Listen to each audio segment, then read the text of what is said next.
कांग्रेस इस वक्त आगे चल रही है। पश्चिम बंगाल के बहरामपुर में बहुत बड़ा उलटफेर हो रहा है। पूर्व क्रिकेटर यूसुफ पठान ने अधीर रंजन चौधरी को हरा दिया है।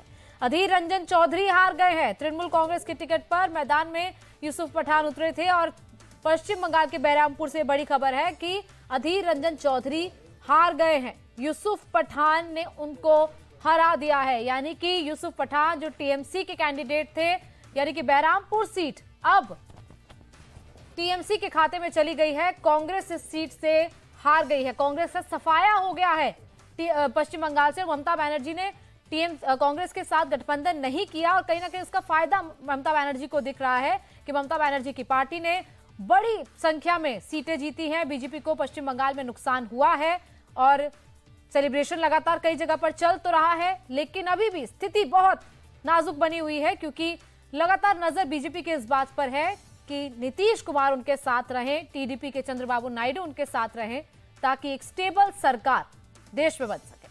और देखिए, बहुत चर्चित चेहरा थे अधीर रंजन चौधरी, बंगाल में कांग्रेस के सबसे बड़े चेहरे, और इसके अलावा देश में भी जब कहीं स्थिति खराब होती थी कांग्रेस की तो उन्हें डेलीगेशन के तौर पर भी भेजा जाता रहा है। तो अपने राज्य के अलावा दूसरे राज्यों में भी उन्हें कई बार महत्वपूर्ण जिम्मेदारी दी गई।